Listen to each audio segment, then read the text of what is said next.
defense. Let's play the great defense the whole day long. Special teams right from the beginning. We busted our We've worked harder than anybody to get here. Nobody can beat us in a team, and it's worth $70,000 and a big ring.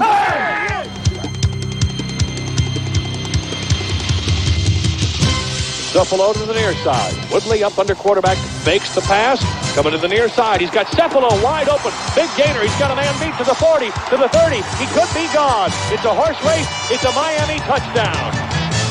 76-yard touchdown pass thrown by David Woodley, and they did something weird there that caught the defense with their pants down. 24-year-old David Woodley was the youngest quarterback ever to start a Super Bowl, but he began like a seasoned veteran. His pass to Jimmy Cephalo was the second longest scoring play in Super Bowl history, and the Miami Dolphins gained a 7-0 lead over the Washington Redskins early in the first period.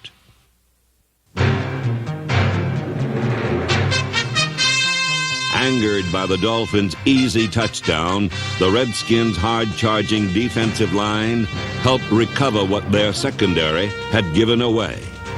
A jarring tackle by Dexter Manley caused Woodley to fumble, and Dave Butts recovered for Washington at the Miami 46.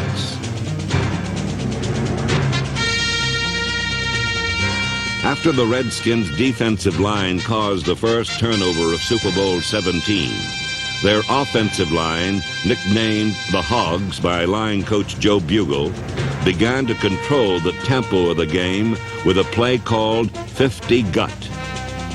40 and 50 Gut is John Riggins running off tackle. Running off tackle where he gets the football, he glides to the offensive tackle, and he makes his breaks from there. This is really our bread and butter, and we were having some success running to our left side, their right side, because we felt we had the great matchups. We feel, as far as physical football, we felt Bo Camper was a 250-pounder who's a great pass rusher. But Joe Jacoby going into the Super Bowl weighed 300 pounds. So we felt in order to beat Miami, we would have to win this matchup. And Joe Jacoby was going to have to hammer and pound Ken Bo Camper. Joe Jacoby and Russ Grimm, the two Hogs that time with the big blocks. Oh, John Riggins, the diesel getting warm. Crank up that diesel. Let's go, diesel.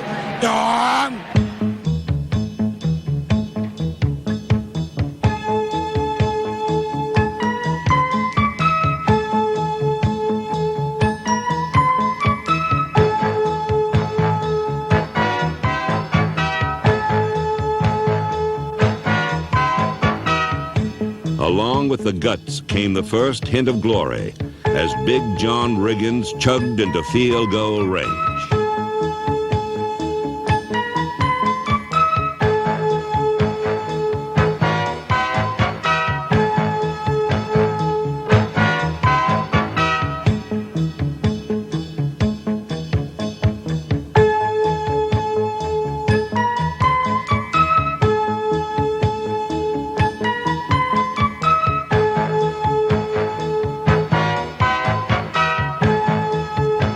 Mosley's 31-yard field goal made the score 7-3. But this scoring drive was just a prelude to the more intricate web of strategy to be woven in the second quarter. Going into the Miami game, the guy that created the most problems was A.J. Dewey. Throughout the whole season and the two playoff games that we saw prior to going to the Super Bowl, he had a lot of sacks because he lined up in various positions. He lined up as an inside linebacker, as a defensive tackle, and as an outside linebacker. This is where he was most effective, rushing from the outside. So one of the prime things that we felt we had to do as an offense is try to get in formations that would stabilize him and force him to be an inside linebacker all the time. For us to win the Super Bowl, we had to come up with the type of formations that would stabilize their defense, where they could not afford to move A.J. Dewey. That was the key. By constantly shifting their offensive formations, Washington kept A.J. Dewey off balance, forcing him to remain an inside linebacker, where he was further confused by the Redskins' play selection. Washington ran reverses, flea flickers, and counterplays, leading Dewey on a furious but often futile chase.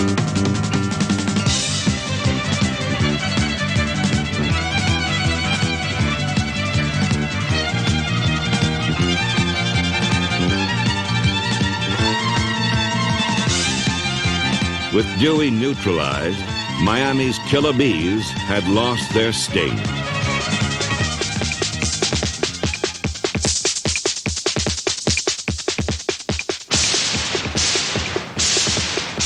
Late in the second period, after a Miami field goal had made the score 10-3, Washington drove 80 yards through the befuddled Bees to a touchdown.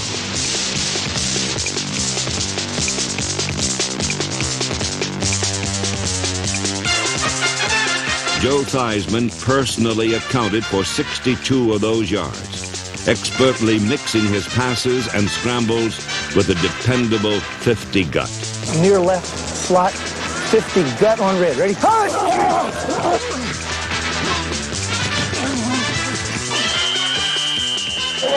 I don't think they've worked against a lot of movement. I just don't believe they could have, because every time you move, they're really not sure what's going on back there. At the 4-yard line, all 5 receivers went in motion, causing split-second confusion in the Dolphins secondary. Lob into the end zone. Garrett's there. Touchdown, Washington Redskins. He got it. Redskins are going to tie this football game. Well, the Killer Bees have been stung. They have. In 1982, Bill Arnsparger's defense was the best in the NFL. But in Super Bowl 17, they looked just plain ordinary against Joe Gibbs' cleverly designed offense.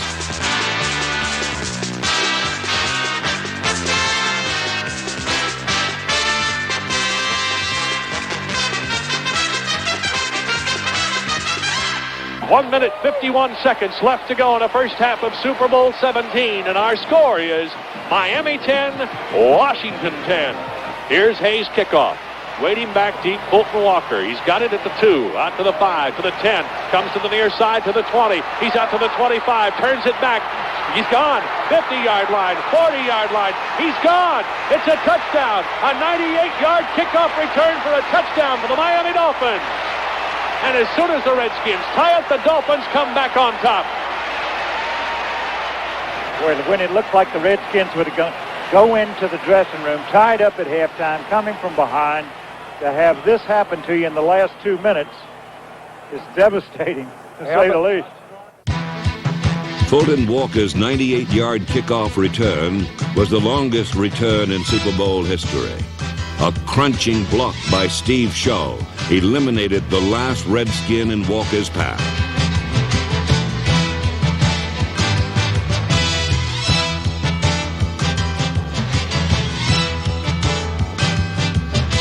Following Walker's touchdown, the Redskins immediately threatened the Dolphins' sudden 7-point lead. But when Theismann threw a complete pass inbounds rather than a clock-stopping incompletion that would have left time for a short Mosley field goal try, time ran out on Washington, with Miami holding a 17-10 halftime advantage. In the third quarter, Washington's misdirection plays continued to keep Miami off balance. A flanker reverse to Alvin Garrett gained 44 yards and set up Mark Mosley's second field goal, which cut Miami's lead to 4 points.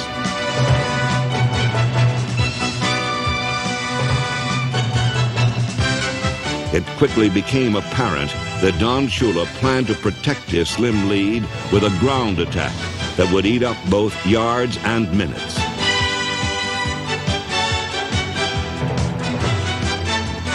But when Andre Franklin was stopped, the Dolphins' offense could no longer generate any continuity or sustained life. In fact, the only pass David Woodley completed in the second half was to Redskin safety Mark Murphy, number 29.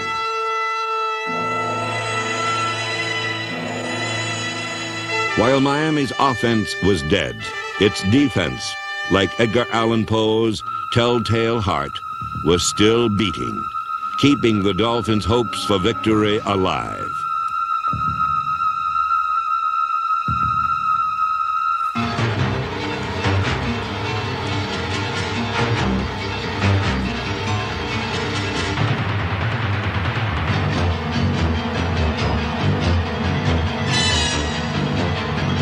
The killer bees swarmed Theismann and intercepted him twice.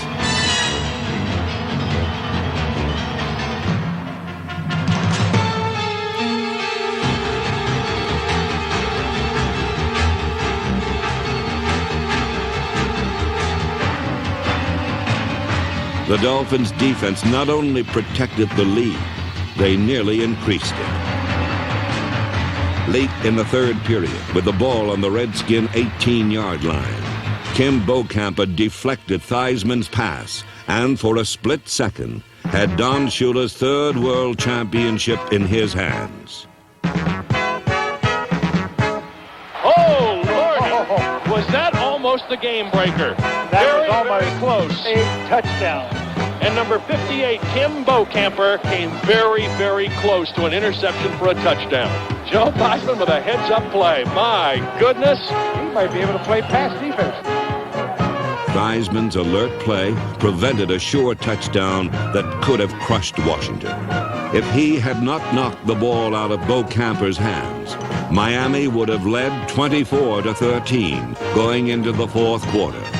Needing 2 touchdowns to win, Washington would have had to abandon their time-consuming running game, and Riggins would no longer have been a factor. Theismann had saved the game. Now Riggins and the Hogs would win it.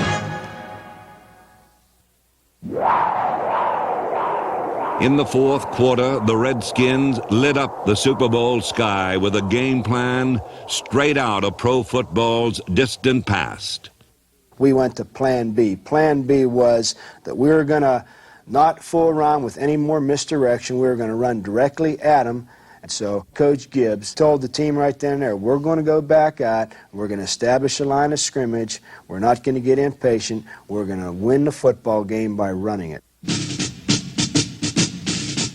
Somewhere Vince Lombardi must have smiled his approval of Joe Gibbs' decision. Washington's quest for the world championship of pro football turned the sport away from its pass-happy present and back to its roots.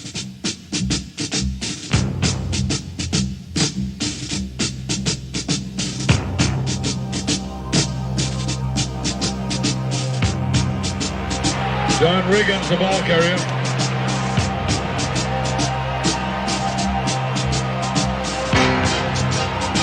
Riggins, the ball carrier, gains 9 yards. John Riggins, the ball carrier. With 10 minutes to play, the Redskins reached the Dolphin 42. It was 4th and 1. The focus of the entire game narrowed to this one critical decision. Let's go. Goal line. I left tight wing, 70 chip on white. Ready? Here comes the diesel. Here comes the diesel. Should come with John Riggins right up the middle. Right up over the middle. Shot! Yellow 41! Yellow 41! Hunt! There's the snap, hand to Riggins. Good hold. He's got the first down to the 40. He's gone. The 35, the 30, the 20. He's gone. He's gone. Touchdown, Washington Redskins.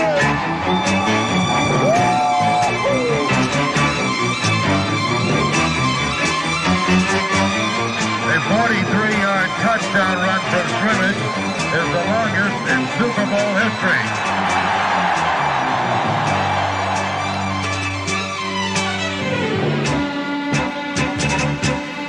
The play, 70 chip, and the name John Riggins will be forever linked with the most dramatic touchdown run in Super Bowl history. 70 chip, we run it various ways, and the way we scored in the Super Bowl is Clinton Didier was our wingback. We started him in motion across the formation, faked him, and brought him back. Now, Clinton Didier is responsible for the end man on the line of scrimmage, so he blocked the strong safety. John Riggins knows on 70 chip there's going to be one free man. It's going to be the corner. But we tell John, with a running start, and if we capture the line of scrimmage, then John Riggins should beat any cornerback in the NFL.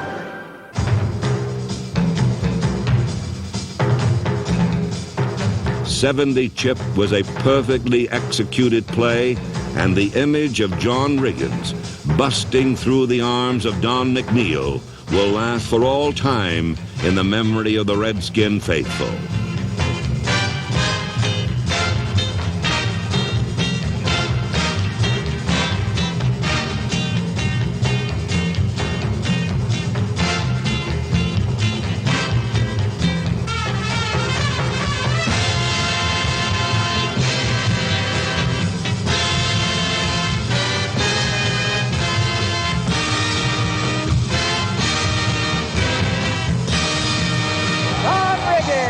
Right where he said he could go, he went.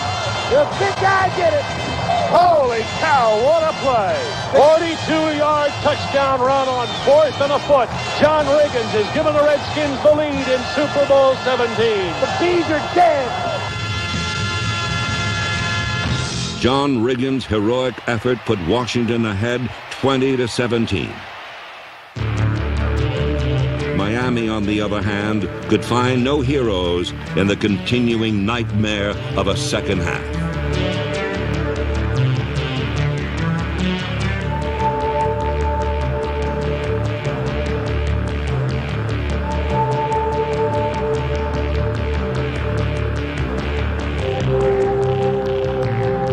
Unable to run or pass, the Dolphins' offense gained a total of only 11 yards in the fourth period. And the Killer Bees, tired and battered, no longer had the strength to stop Washington's procession into history.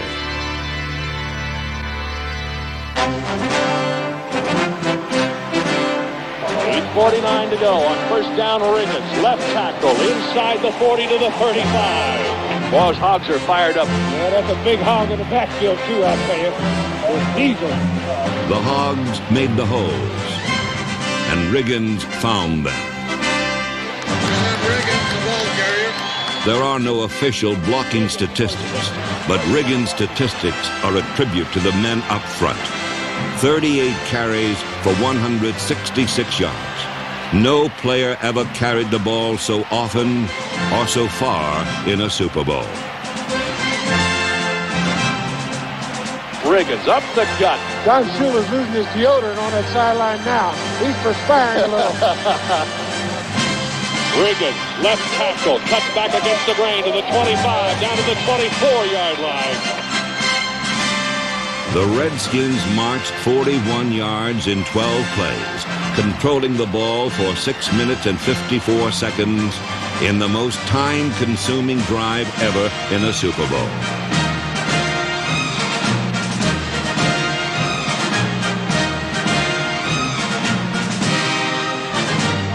First down, Redskins. First and goal.